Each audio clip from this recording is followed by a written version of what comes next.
sociedad con Drummond. Embarcaba el carbón en barcazas mar adentro y sin importarle lo que sucediera a su alrededor, estaba vertiendo cantidades significativas de polvillo que acabó con la pesca en Ciénaga Magdalena. Cuando uno habla de pesca, uno no se imagina lo que eso significa. Muchos de ustedes son niños de pronto, bueno, jovencitos y jovencitas. De pronto no se imaginan lo que significa la pesca para un pescador. Es la vida, la alimentación de su familia. Es el futuro de sus hijos. Y un pescador solo sabe pescar. Ha pasado 30, 40 años pescando y cuando se enfrenta al campo es muy difícil. Cuando desaparece la pesca, cientos de familias o miles de familias ven amenazada su supervivencia. Y esto es lo que sucedía detrás de esta tragedia ambiental. Detrás de cada tragedia ambiental, si me dejarles claro esto, hay un drama humano y social y económico que por lo general pasa desapercibido. Pero digamos que ustedes han escuchado de la teoría de Magdalena, que van a construir grandes barcazas y van a conectar el puerto de Barranca Bermeja con Barranquilla. Y nosotros nos preguntamos, ¿qué van a viajar por ahí? Hidrochina y la República Popular China financió con $5 millones un estudio, un plan de manejo integral del río Magdalena, que salió publicado hace 4 meses. Curiosamente salió en chino y en inglés, pero no salió en castellano. Claro, mientras lo traducíamos, estos señores estaban proyectando 18 hidroeléctricas entre San Agustín y Honda. Y estaban proyectando el movimiento de 20 millones de toneladas entre Barranca Bermeja y Barranquilla. 20 millones de toneladas de aquí. ¿A quién se le ocurre? No, de agua no. Minerales. ¿Y qué minerales hay por ahí? El oro lo sacan en pepitas. Por lo general lo suben a una avioneta y la avioneta sale sin ningún control del país. Eso ya sucede en todo el mundo. Sacan el carbón que está en Boyacá, Cundinamarca y Santander. No lo han sacado ya porque tienen un enorme problema para transportarlo y sacarlo. Les cuesta mucho sacarlo en tractomulas, por eso es que están habilitando la hidrovía Río Magdalena. Yo lo que estamos viendo es la reconfiguración de todo el país en función de la extracción minera. Y en medio de todo eso, aparece el envenenamiento de muchos peces. Este es un registro, si no me equivoco, del Espectador, del tiempo. No me estoy inventando absolutamente nada, insisto. Y habla de cómo la concentración de mercurio está aumentando de manera dramática en muchos peces y muchas especies de peces están desapareciendo en el Chocó. Bueno, no entiende aquí en el Magdalena, claro, pero en el Chocó, efectivamente. Lo que sucede con las comunidades afros y las comunidades indígenas del Chocó es que la base de su dieta alimentaria es el pescado. Los emberas se definen como gente de río. Todo lo hacen en el río, absolutamente todo. Y su vida depende de manera muy estrecha del agua que circula por el río. Cuando está desapareciendo la pesca, estamos hablando de la desaparición de culturas y comunidades. Voy a avanzar más rápidamente, son las 5. Recuerdo un trabajo de PAX, una organización danesa, se llama El lado oscuro del carbono. También lo pueden mirar en internet, El lado oscuro del carbono. Ellos lo que hicieron fue contrastar información de procesos que están abiertos con justicia y paz, información al accionista de una empresa que se llama Drummond, información del Estado, para llegar a plantear, si se ve aquí, el Frente Juan Andrés Álvarez, un frente paramilitar, desplazó 55.000 personas hasta el año 2005. Ese desplazamiento lo que ellos fueron a apropiarse una cantidad gigantesca de tierras en el Cesar y la Loma, y se beneficiaron de todo ese ambiente de hostilidad, de violencia y de miedo para implementar sus negocios.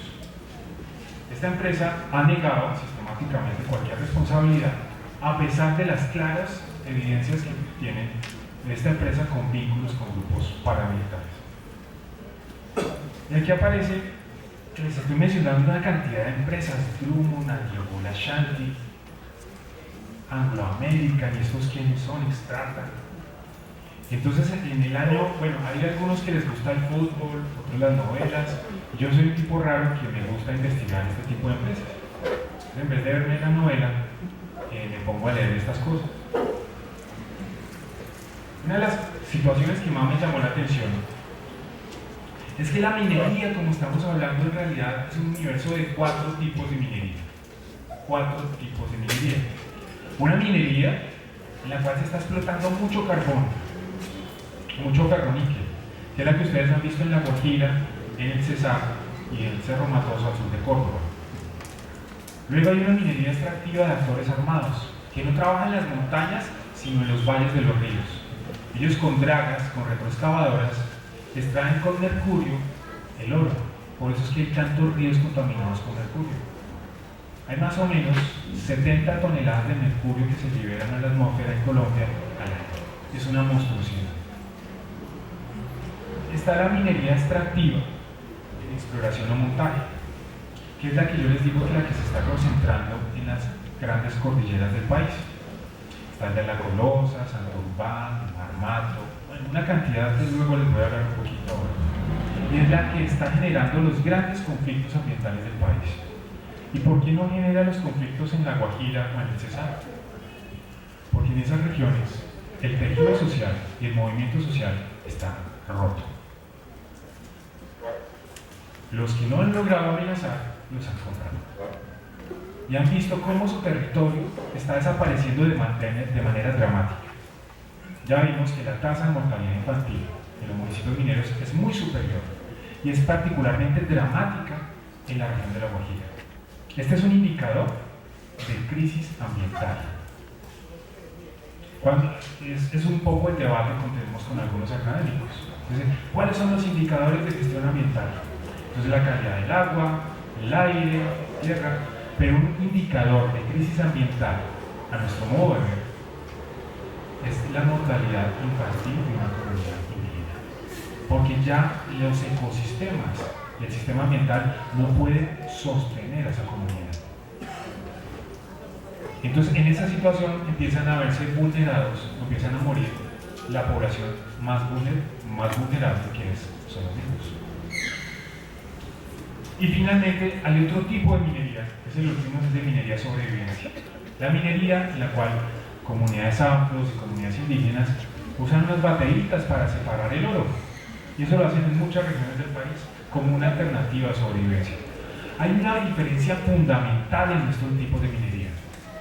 Es que la una, el afro, saca su bateritas cuando baja el río. Porque en épocas de lluvia, el río, el agua arrastra las pepitas de las montañas y las va acumulando en los sedimentos de la ribera del río. Entonces, cuando baja el agua, él saca su baterita y se hace 10, 20 mil pesos al día. Y eso lo hace por temporadas, en la temporada seca. Y con eso él trabaja para pagarle la educación a sus hijos, comprarle los libros del colegio. Pero hay otro tipo de minería. El señor que ve, no le interesan las pepitas que ha bajado el agua en la montaña, sino que le interesa la montaña. Va por la gallina de los huevos de oro. Y eso es lo que significa la gran minería de oro a cielo abierto. La remoción masiva de roca y minerales para la extracción de oro. Y estas son las grandes empresas presentes en Colombia. Una se llama BHP Billiton, Glencore, Xstrata, Australia, Suiza, Anglo American es del Reino Unido y Anglo Gold Ashanti, que es de Sudáfrica. Ahora, los valores están en miles de millones de dólares. Hay un tema interesante, por ejemplo. Fíjense las ventas, con lo que estos señores han logrado vender, por los activos, el valor del mercado, y son de proporciones comparables a las del Producto Interno Bruto del país. Es decir, estas empresas están generando tanta riqueza como lo hace un país. Eso nos permite pensar el enorme poder económico y por ende político que tienen estas empresas. Que tienen también estructuras en paraísos fiscales. Como yo les decía antes, muchas de estas empresas han fundado una cantidad de empresas fantasmas en muchas otras regiones. Y esas empresas fantasmas les han servido para lavar activos y también para evadir responsabilidades. Luego lo vamos a ver. Este es un trabajo que hizo la Universidad de Zúrich en el año 2011. Ellos lo que hicieron fue analizar quién eran los dueños de las grandes empresas. Cogieron la información de 23.000 corporaciones. Se dieron cuenta que en la economía global había 1.300 empresas que eran el corazón, las que producían la riqueza, y apenas un grupo de 147 corporaciones extractivas y financieras controlan la economía global, el 40%. Ellos están diciendo que hay muy pocas empresas que están controlando la economía del planeta. Y detrás de esas empresas son muy pocas personas las que están controlando la economía del planeta. Este es el escenario en el que nosotros como generación nos estamos enfrentando. Esta es la gráfica. Ellos hicieron un análisis de redes. Los nudos rojos son las grandes corporaciones, las que concentran la mayor parte de operaciones, y hay unas empresas satélites. Esa misma lógica la vamos a encontrar con una empresa que se llama Anglo Ashanti. Lo vamos a ver más adelante. Bueno, aquí no voy a tener mucho por tema del tiempo. Son las grandes empresas en varios sectores estratégicos. Emergen las empresas chinas, emergen las empresas coreanas. Son los grandes conglomerados financieros del mundo. No aparece la vivienda, JP Morgan Chase, HSBC, Banco de China, que a su vez son inversores de grandes empresas extractivas, de petróleo y de minerales. Voy a tener acá. Bueno, aquí hay una tesis muy importante, una idea que quiero transmitirles que es muy importante. ¿Ustedes han escuchado por casualidad el cartel de los pañales desechables? Sí, que son unas empresas que se ponen de acuerdo para mantener muy altos los precios de los pañales desechables, ¿cierto? ¿Han escuchado el cartel del azúcar? Pues son unas empresas que se ponen de acuerdo para mantener altos los precios del azúcar. ¿Y en qué más estará sucediendo eso?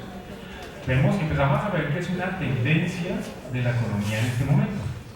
No es la libre oferta y la demanda, el viejo cuento que me metieron, sino que son unas cuantas empresas que controlan los precios y la producción. Por ejemplo, ¿cuántas empresas controlan la comercialización de arroz en el país?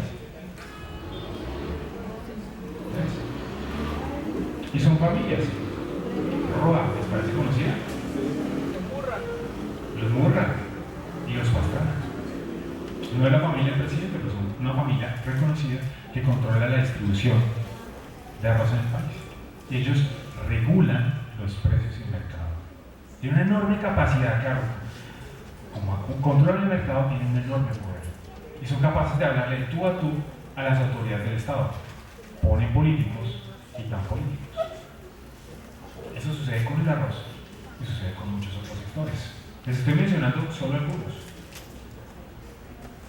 Algo parecido sucede con la minería. Entonces yo me preguntaba cuando miraba ese trabajo, ¿cuál es el límite? Hace 10 años, cuando empecé a trabajar e investigar empresas multinacionales, no estaban tan concentradas. Digamos que digamos que había muchas empresas, por ejemplo, de servicios públicos, hay muchas empresas de minería, pero cada vez son pocas empresas, más concentradas. Yo me pregunto, ¿qué pasará cuando haya solo una empresa? ¿Qué pasaría? Bueno, en este caso no voy a detenerme aquí mucho. Este es un trabajo, cuando yo le hablo de los paraísos fiscales, ya es una investigación que se ha venido haciendo.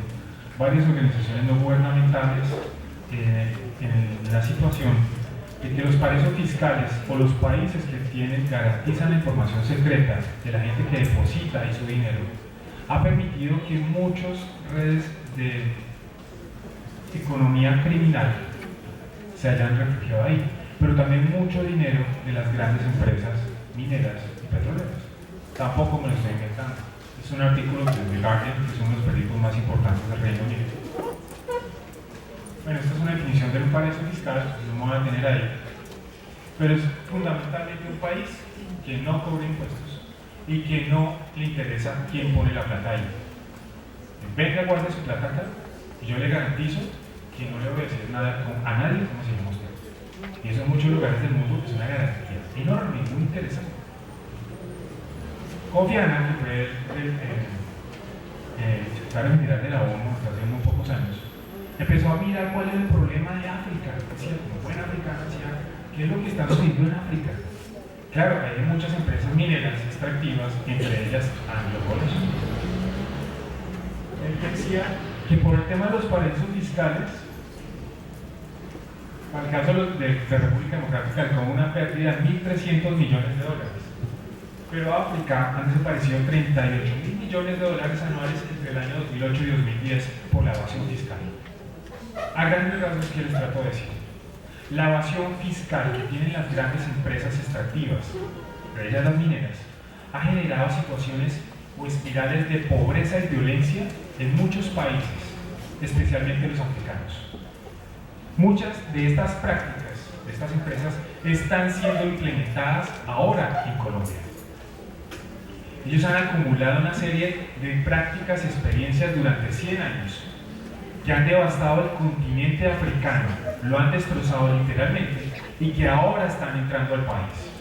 Bueno, ahora, los últimos 10 años. Este es otro trabajo en el que habla, por ejemplo, Suiza.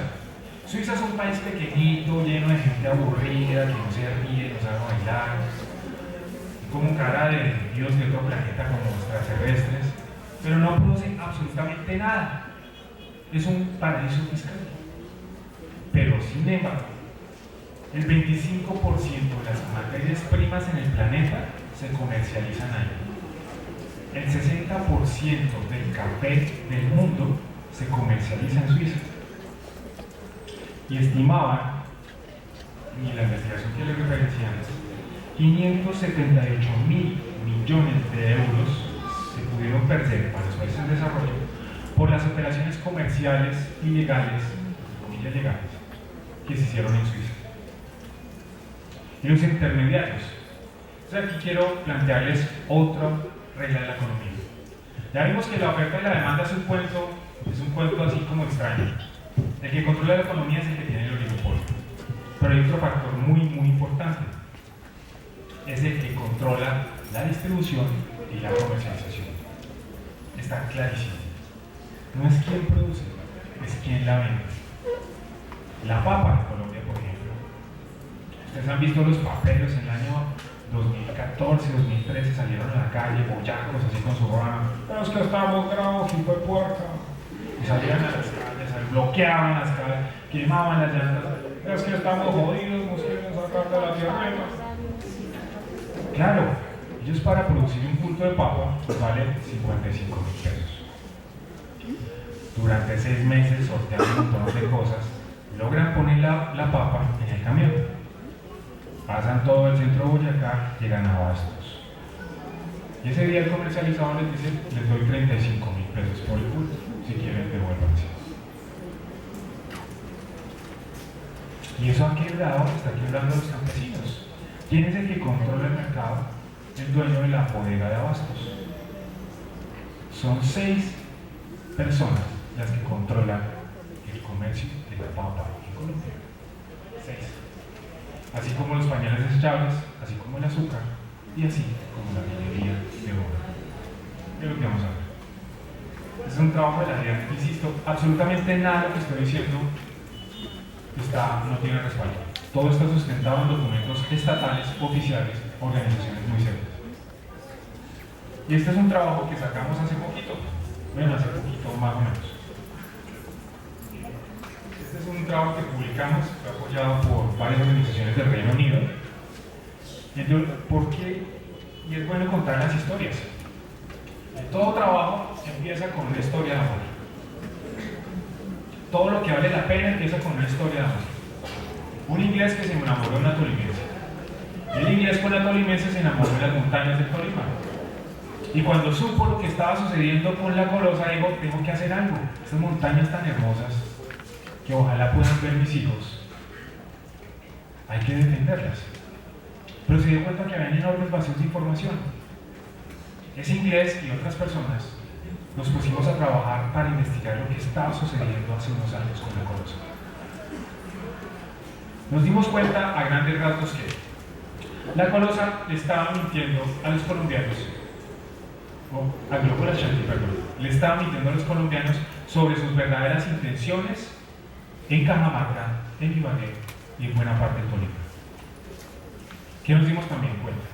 Que estaban tratando de comprar a varias poblaciones en el país, pero especialmente a los políticos de las altas esferas del poder en Colombia, y lo estaban logrando. Tercero,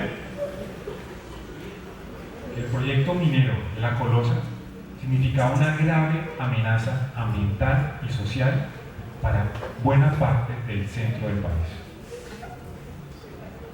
Nos pusimos a escarbar. Nosotros no nos inventamos absolutamente nada. Lo que hicimos fue leer, la alegría de leer, la cartilla de Nachito, Coquín. Nos pusimos a leer. Bueno, leímos los informes a los inversionistas que tienen la voz en Nueva York y Londres, catastro minero colombiano, las cartas de los ministerios, informes corporativos, lo que la empresa le entrega de información a sus accionistas, etc. Y nos dimos cuenta de varias cosas. Por ejemplo, que Globo La Chanti tiene una clara disminución de las reservas de oro en Sudáfrica, que es donde concentra buena parte de sus operaciones. Entonces está buscando desesperadamente de dónde sacar oro. Estos señores a finales de la década del 90 decimos, estamos desesperados por encontrar oro, ¿qué hacemos? Nuestro negocio se va a dañar. Entonces encontraron que en Colombia, un país muy complicado porque tiene un conflicto armado, había unas enormes prospecciones. Entonces ellos dijeron, es que no nos podemos meter aquí en la mitad de este berenjenal porque podemos salir ahí como la reputación. Entonces inventaron una empresa que se llamaba Quedada, puesta en un paraíso fiscal, y a través de esa empresa empezaron a explorar. Pero ellos ya sabían que en Colombia estaban varios actores armados. Entonces ellos dijeron, nos vamos por el bloque Central Bolívar. Y uno ve que las zonas que tienen antecedentes de exploración técnica de Globo La Chanti entre el año 2000 y 2005 coinciden con zonas del bloque Central Bolívar. ¿Y quién es el bloque Central Bolívar? Uno de los grupos paramilitares más sanguinarios en la historia del país. Miren los proyectos que ellos tienen en Colombia. Este es un informe corporativo del año 2013, si no me equivoco. Miren el tamaño y el colorcito de los proyectos. Gramalote, en Antioquia, San Roque y Cisneros.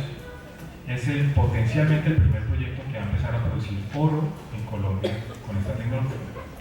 La Quebradona, como habrán escuchado a Tames, Jericó es una región hermosa cafetera del suroccidente antioqueño.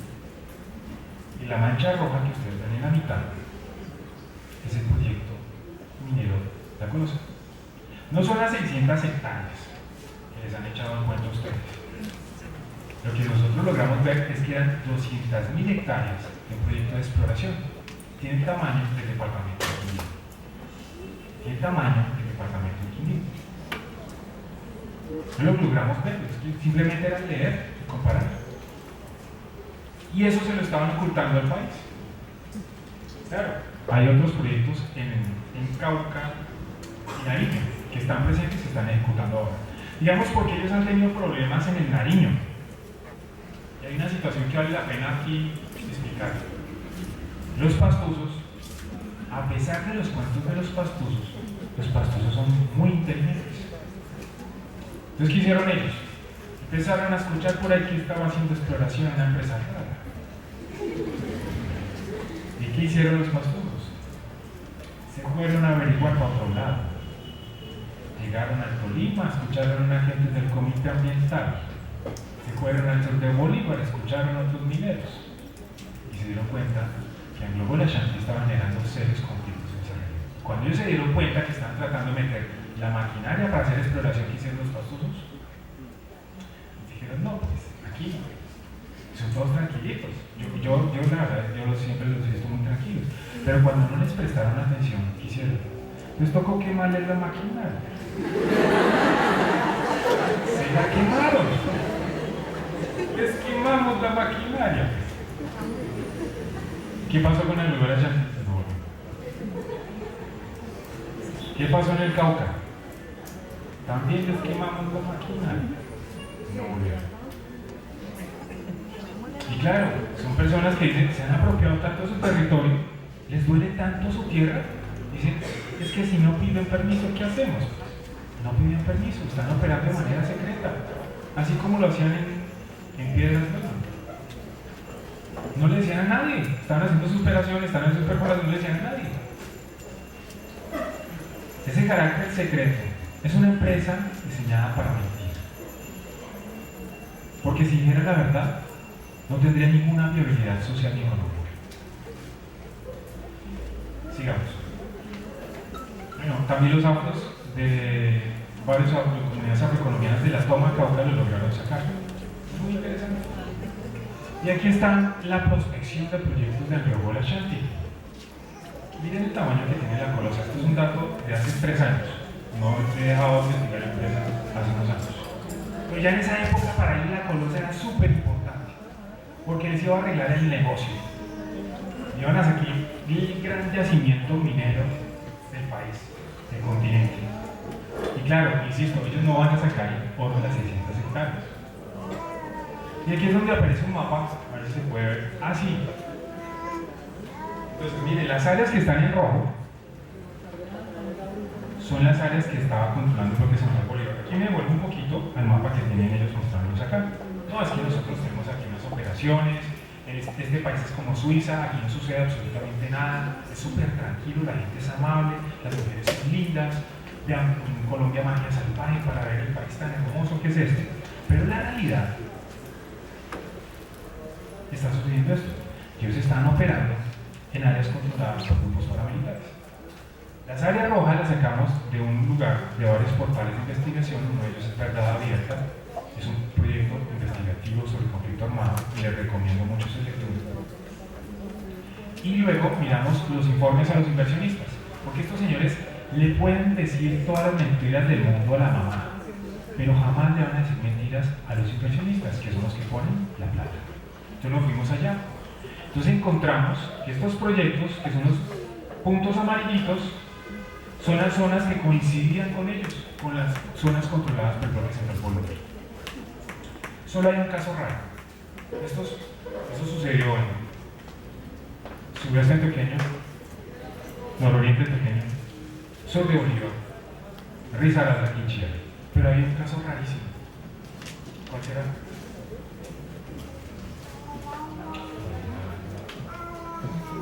La Colosa, Cajamarca, Colombia.